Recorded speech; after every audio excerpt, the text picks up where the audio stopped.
Hello, my fellow nerds, and thanks again for watching another episode of Nerdboy Gaming. I am Nerdboy81. Well, we've made it another trip around the sun. Happy birthday, survivors. ARK has officially hit 2 years old. We did it. We made it another 365 days. So in this video, I thought I would take a look at the good, the bad, and the ugly for the last 365 days, the last year of ARK. Now, before we jump all the way into this last year video, let's talk about where we left things after year one. I made a video, I dropped it, it was their 1 year anniversary, and the video was, it's good, but. And essentially at the time, it was poor optimization, some good quality of lives, but really the game was kind of struggling, communication was a little bit weak. And I said this before, and I've said this in my earlier videos, that really there's two camps here. If you're a PC player, you're probably not as in love with the upgrade for a couple reasons, and there's some caveats here, but just hear me out for a second. Part of this is being, if you were playing on PC, you were able to play ASE, you had probably a lot of time invested in the game, you already had mods that fixed the issues and the quality of life issues with vanilla ASE, you had all the maps, and you probably didn't really care about crossplay, maybe a little bit, maybe if you had a friend on console that you would want to play with that you couldn't, that it would be frustrating. So I could get that, but that was really the only benefit for PC players. Then they dropped the update, and a lot of PC players' computers could no longer run this game. They had to do upgrades. It was a mess for them. If you were on console, on the other hand, all you had was vanilla ASE. You couldn't use mods. You couldn't do the premium mods, the special maps. You got what you got within the game, and that was it. So I could imagine after year one, PC players were the ones that I knew were a little bit annoyed by the having to go back in time, essentially, while console players were feeling maybe a little bit better based on what they had access to. However, they also had the poorer performance versus the better PCs. And honestly, I got a little burnt out from the game itself. It just didn't hook me. It didn't look that great to me on my Xbox, so I had a hard time really wanting to sit down and play. I was still playing the island when ASA came out. I felt like as a small creator, it really took away half of the audience. Nobody really wanted to watch ASE, and I wasn't ready to make ASA content because I was still trying to finish here. And in any case, it kind of burned me out and left me in a place where I wasn't super happy with what I was doing. And so the last year, I didn't do a lot of content. Now, I've recently, thanks to Hop, over at Hop Plays, I've gotten a little bit energized again to finish the ASE playthrough and still be looking forward to doing stuff on ASA, things like Survivor Man. I'm going to do my first time playing of Scorched Earth and some other maps, and then probably play online from time to time. So some things are coming that I'm excited for, but that's really the big difference, I would say, from year one to year two. And I think it's not just me, but others, the general sentiment of the game is a bit better. Now, while the game still sits at mixed reviews on Steam, I just feel like the community as a whole is a little bit happier, a little bit better. I'm not saying it's perfect, and there are certainly a lot of things we're going to talk about in the bad, but for the good, I would say the general sentiment is it is up. We did get 3 new maps this year. We got Extinction, Ragnarok, Valguero, some fan favorites. We also got some premium maps. We got some new creatures. We got baby flyers, quality of life patches, some new building templates. I mean, so there was quite a bit of stuff that was added to the game this year. Some of these rebuilt maps, I think, were just fan favorites, and it gives you just a lot more options now. When you sit down and you want to play ARK, you don't just have the island and Scorched Earth in the center. You really have, you know, Extinction and Aberration, Valguero, Ragnarok, right? So still quite a bit of options when you want to play. This has always been a sentiment from the beginning. This is one of the big issues with them, is that they should have probably dropped all these maps when they first launched, but they're starting to come out. The communication's been better. They may have had a few misses or short delays, but for the most part, the communication was better throughout the processes. The player counts are up and pretty equal to ASE now, which is a step in the right direction. Last year, ASE was still kicking its butt. This year, ASA is holding its own. It is still a little off, but it's holding its own. When I was prepping for this video, there was 19,616 active players on ASA, and a daily peak of about 23,000 versus ASE that had 12,200 active, but a daily peak of almost 24,000. Ever since Ragnarok dropped and Valguero, you actually have seen the spikes, and then of course the fall off that you typically get. And as I mentioned, there's been a lot of premium maps. Many of those have been well received, maybe a little buggy, but certainly well received and enjoyable for the community. And of course, we had the Unreal Engine 5.5 update. This is both for me a good, and we'll put this also in the bad category in a second, but for the good, it was supposed to create some better optimizations, better performance.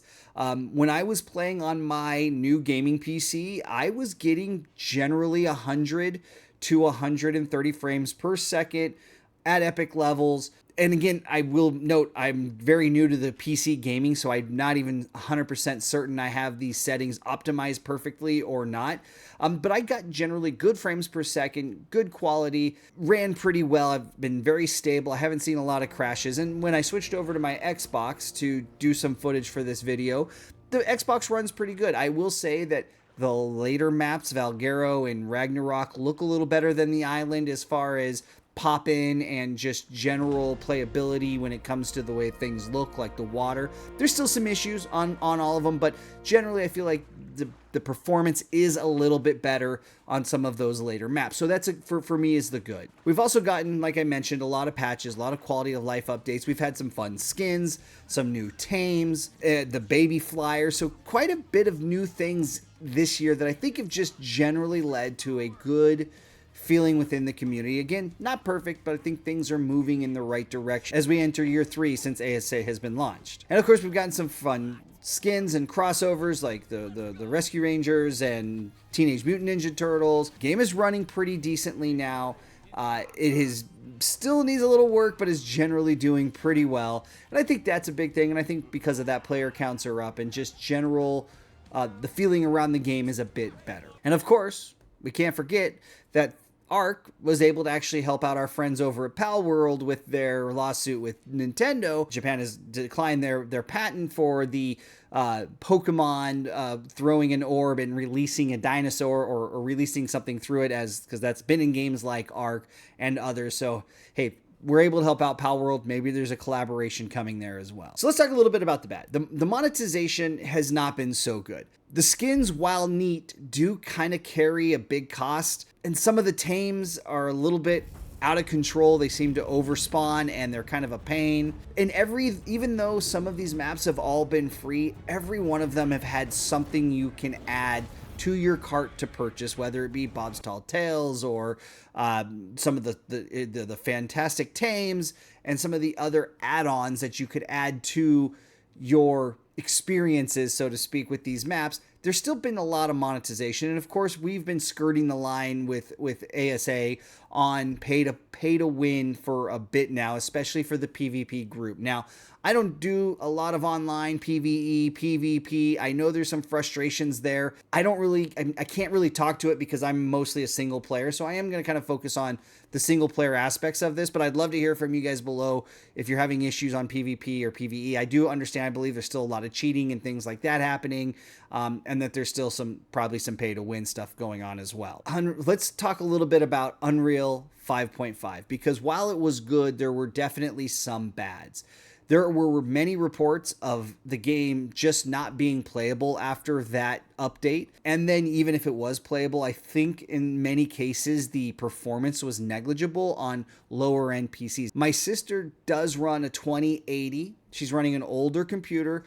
And when the game first launched, she couldn't play it. She did go back onto Ragnarok after the upgrade, and she mentioned it ran well, it looked good, but then when she went to play Valguero the other day, she said it just was doing the same problems with the lights flickering in the trees and really struggling. So I'm not sure if the optimization is really there for every map, but that's what Unreal Engine was supposed to do. But in a lot of cases, it broke mods, it broke the game, it made it very hard to play. And even when I play on my Xbox right now, I still see performance issues. There's still pop-in, very close render distance pop-in from ground foliage to rocks. There's still this look in the clouds of an oil painting. The water is still really flickers. And so there's a common thread I've noticed, because like when you look at the grass, for instance, The edges have a black in them, almost makes them look dirty. And it's really very pixelated, and I almost feel like it's the light and the reflection. It really struggling to render those polygons and to really make it sharp. And so you get this kind of oil painting look in the clouds and around the edges of the plants. And then that pop in, all of that is still pretty existent, especially on the island. I did jump into Valguero. I will say there is less of the pop in. There's still the fuzziness in the clouds, and there's still the fuzziness around the plants, but it does look better on Valguero. And even the water looked better. It still has a weird sparkle to it, but it does look better. Of course, there are still floating rocks on every map, including Valguero. I don't fully understand why we can't lay that down and render that flat so that it doesn't look like floating rocks off of caves. Maybe there's some lore there that I don't know because I'm a noob. That's definitely still an optical issue as far as I'm concerned. It does break the immersion a little bit of the game. And the thing is that's been around since day one. So we're, over 700 days later, and we're still seeing floating rocks along caves. Kind of crazy to me. Maybe there's more to it. I'm not a programmer, so I don't know how to fix that, but I can tell you right now it is still out there on every map. And I don't want to even get started on the moon. If you've seen the moon in ASE, you know I'm the moon guy. I love the way the moon looks. It looks amazing in ASE. It's garbage on ASA. That's all I'm going to say about that because I've been harping on that for now, we're going on to 3 years now. Another challenge I would say is that content has been slow to come out. While we did get 3 new maps, it just feels that there's long periods in between. I know they're working extra hard, and I'm not really trying to downplay what Wildcard's been able to do. It's just that when you do a remake of a game and you have to trickle feed these maps out, it does get challenging to the user base because there are so many users who have played on this, who have enjoyed their experience and their maps, and they've been playing on these maps for a long time, and so they want to go back to those maps, and they're not available, and they're going to not be available probably through all the way of 2026 and into 2027 before some of the last maps make its way out to ARK Survival Ascended. Another issue that I've heard, and I haven't experienced this myself because I haven't played enough, is in character transfers. There have been stories of people losing all of their progression when they tried to transfer from one map to the other based on some mod compatibility issues and some challenges. While that hasn't affected me, I know it does affect others and has probably been something that needs to be addressed and is still being worked out. Let's talk about the ugly. With the ugly, we're only really going to talk about one thing that branches out to a few other things, but it's really the ugly is Snail Games, the publisher of this game. Wildcard has done a great job, or at least a valiant attempt to be really good at what they're doing. The maps that they put out are better. Everybody's, I think, much more appreciative of what Wildcard does, but then there's Snail Games. And Snail Games this year, in the last 365 days, I think have given the finger to the fans, kind of smacked Wildcard across the face, and just generally have been demonstrative to this community. I don't even think Snail Games has played this game or likes this game. They just like the money that it generates. And there is no better proof of that than the AI slop trailer that they put out for their happy birthday for the community, 10 years of ARK Survival Evolved when we're on ASA. We're going to get to that in a second. That AI slop trailer on their announcement for a game, for a past product that they shut down to force other users to have to go to ASA, that then they charged us to play, that essentially nuked all of the original game to a point where they had to do a rollback. Aquatica is obviously what I'm talking about. It was a huge mistake in my opinion. I think it's a big middle finger to the fans. Snail Games shuts down ASE. They shut down official servers. We're not going to support it anymore. We go away. But because of their absolute greed, they decide at their 10-year anniversary, they're going to dump this ASE map and they're going to create official servers for a short period of time. Congratulations to the fans. And then they're going to ask you to pay for it. It was an abysmal wreck, and it was overwhelmingly negative. Nobody liked it. It nuked most of ASE, if you were running any mods when the upgrade first came out, you couldn't play the game because almost all the mods were broken. They eventually had to roll back to a pre-Aquatica. There was nothing about what they did for their 10-year anniversary for the fans and the community that would indicate that they even care slightly about us. That was number one. And now recently, they've announced stablecoin, which is going to be some crypto in-game currency that they're going to utilize to help create more revenue for their organization, supposedly to bring community together. Meanwhile, this game that they could be investing in, they could be helping bring new content like Lost Colony and more from Wildcard, what we care about, to this game. It blows my mind how badly they have mismanaged this IP. They are the soul. It's ugly. When I think about this game, I can give Wildcard a pass with some things.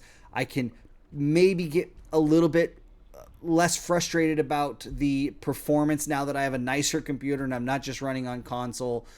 I can maybe stomach the occasional, hey, we thought we were going to get this out this day and it comes out the next day, but then is announced the day after, and then is 24 hours later than that. I can get behind some of that. I can live with that. The extra maps are great, but this just disdain for the community, it is killer. And because of that, there's still a bit of a black eye for those who play ARK. While the good, there's definitely some things to be positive about. We're moving in the right direction. There's still some work to be done on the optimization of this game, making the game run better, look better, especially for an Unreal Engine game, which I think even just question mark on how great an engine Unreal Engine 5 is for gaming. That's a whole story on its own. We really can turn towards the future at this point. We have positive vibes for Wildcard, despite Snail Games. We've got more content coming. They've announced more. They're going to be working on more maps. Really, the next big content drop is Lost Colony, set to drop on December 16th. I wouldn't be surprised if that pushes into 2026. I mean, they're already with their back against the holidays. If they were to have to delay that game at all, it would really get into the holiday period. So I wouldn't be shocked to hear them say that we're going to put this out end of January or something. Hopefully not. Hopefully I'm wrong on that. We haven't really seen much. We've seen an animated trailer. We've seen the Osadon image. We've seen a couple announcement images. We really get the view of that this map is going to be kind of an undead feeling map. Maybe some vampire-ish things, some atrocities type stuff. But we haven't really seen we haven't really seen any gameplay, any in-game images. Wildcard typically holds that stuff pretty close. In fact, most trailers for games don't drop until after the trailer, or until the game comes out. It's super crazy, but I would be very surprised if we see that December 16th. But I think for a community, that's the content that we're all waiting for. And I will still argue that had things been different and they had the ability, if Snail Games wasn't in Snail Games and they hadn't lost all their money investing in electric cars or whatever, if things had been better, ASA should have dropped with Lost Colony, and then over time they could have brought in all the other maps while everybody was loving Lost Colony, and then those other maps could have dropped in. So we'll see with Lost Colony, right? We know the Osadon's going to start hitting maps November 18th. The rumors are, at least from what I've heard, is that this game is going to be more story-rich, combat-rich, kind of like the Souls-like game experience that they're going to be trying to head towards with ARK 2. So we'll see. Time will tell what this game can be, but we've done it. We've survived another year. We are going on to year 3. I would love to know from you guys below, what is your take on ARK, where it's at? I've heard, like I said, from others, things are great. They still get the nostalgia. It's their favorite survival game. Frustrated when things like the Unreal Engine drops and, quite frankly, breaks the game, or the optimization's bad and you have to shut off clouds and do all these things to be able to play the game. Or like my sister, who has 6,000 hours in ARK, she's moved on to Once Human. She's playing something completely different because she can't really run this game on her computer. Now, she does have an older computer, she would admit, but it is within spec and within reason that it should be able to run. It just doesn't look good. But guys, with that, tell me below, What do you like? What worked? What didn't work? I really do appreciate you stopping by and watching. If you're new here and you haven't done so, make sure you hit that subscribe button. Throw up this thumb. Watch the next video. Helps the algorithm out. I'm going to be doing more ARK content. I've got my ASE playthrough coming, so I'll be dropping the next island. I just finished the cave, or I didn't finish the cave. I was in the Cave of the Cunning when I got absolutely decimated, and now I'm going to have to totally regroup and figure out what I'm going to do next. But I still have the Cave of the Cunning. I still have the other cave on the other coast. I still have the Redwood Cave. I still have the Ice Cave to go. And then, of course, I've got the boss battles and the Tech Cave and the Tech Battle. And then I can officially put my flag on saying I beat the island, and it eventually will be done, and I can move onto the next map, which I probably will start pre-recording on ASA. I will probably be starting my Scorched Earth playthrough soon. And then, of course, I'm still working on Survivor Man. I'm actually on attempt number 3, sadly, of the Swamps. So that I've been playing that. That will hopefully be coming soon. So a lot more ARK opportunities. And, of course, you never know, the random game here and there that I may play. But, guys, I really, really do appreciate it. Tell me below what you think. Happy birthday to ARK. Another year. And hopefully Lost Colony is great and we have a lot more to look forward to. But until next time, guys, have a great day.